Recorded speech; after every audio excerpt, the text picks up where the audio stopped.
u pitanju je došlo, s tim da se ovo pitanje ponavlja u onim poslanim pitanjima, u pitanju je došlo, kaže kako se čisti odjeća od mokraće. Kako se čisti odjeća od mokraće, to jest, kaže, objasniti način čišćenja iste. Kako se čisti odjeća. Naravno, po pitanju čišćenja odjeće, ovo je pitanje preopširno, da bi se na ovakav način postavilo, odnosno ono ima svoje detalje. Znači, zavisi šta misli, šta da se čisti. Šta odjeće, znači na način, znači imamo šerijatski tekstovi, da je osnovni način čišćenje sa vodom, pranje sa vodom. I to se automatski odnosi na čišćenje nečistoće sa odjeće.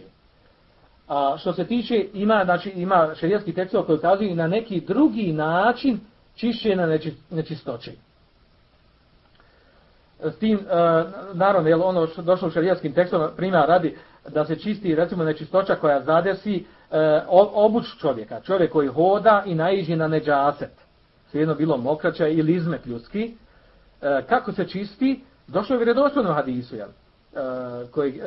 hadis vjerodostojno čini da ga bilježi Abu Daud, u kojem je došlo, kaže, kada neko od vas, kada neko od vas sa svojim papučama nagazi na neprijatnost, misli se na izmet ili mokraću, kaže, fa inne turabe lehu tuhur.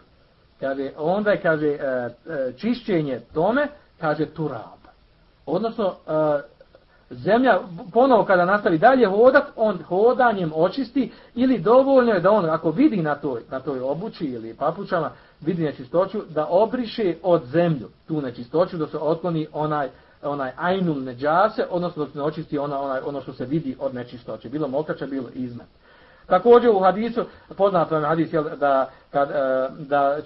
da žena od Umu Seleme radijallahu anha, kako da žene čiste svoju odjeću, svoje haljine, svoj džilbab, ako se on vuče po zemlji.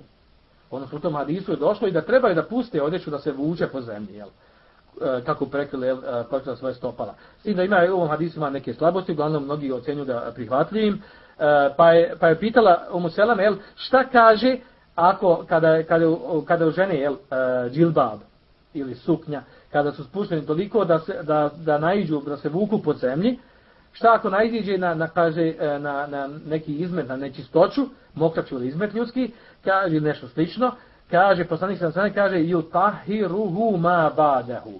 To čisti, tu neprijatnu nečistoću, čisti ono što dođe poslije. Znači, ako se sa haljinom ili džilbabom uprlja, kada se naiđe na njih, poslije toga opet se vuče po zemlji, pa je očisti ona druga zemlja koja naiđe poslije toga. Tako da se takav način čisti. Također je došlo vjerodostojno hadis koji je nama dobro poznat, hadis da se čisti zemlja od nečistoće, onaj hadis kojem je došlo da je onaj beduin ušao u mešćid, kada je bio poslanik sa ashabima, pa je on otišao u čošak mešćida i mokrio. Pa kada su ga vidjeli ashabi, zagalamili na njeg.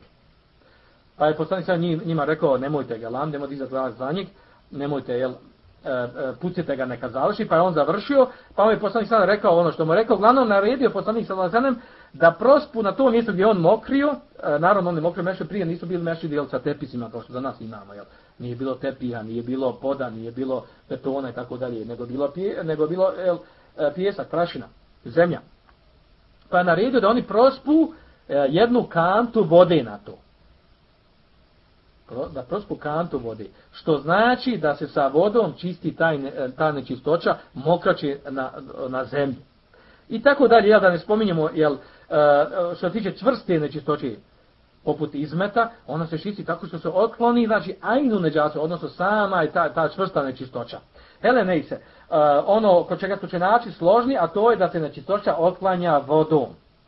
A ovim situacijama koje je spomenulo, znači konkretno u hadisma je došlo kako se otklanja neka nečistoća sa zemljom, znači sa prašinom, na način da se samo nastavi dalje hodati, da se sa tom zemljom očisti ta nečistoća na koju se naiđe.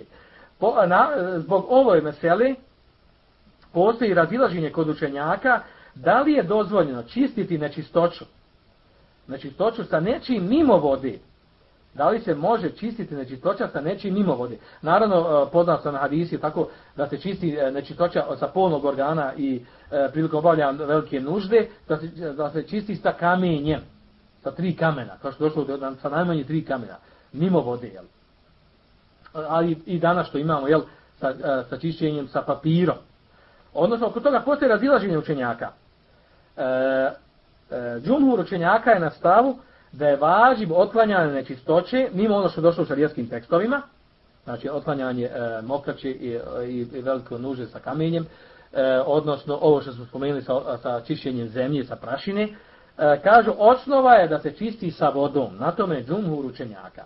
Dok su Ebu Hanife, Ebu Jusuf i također od savremenih učenjaka Ševkani, prije njega Ibn Tejmije i mnogi drugi učenjaci, na stavu da nije šerijatski strogo određeno da mora biti voda.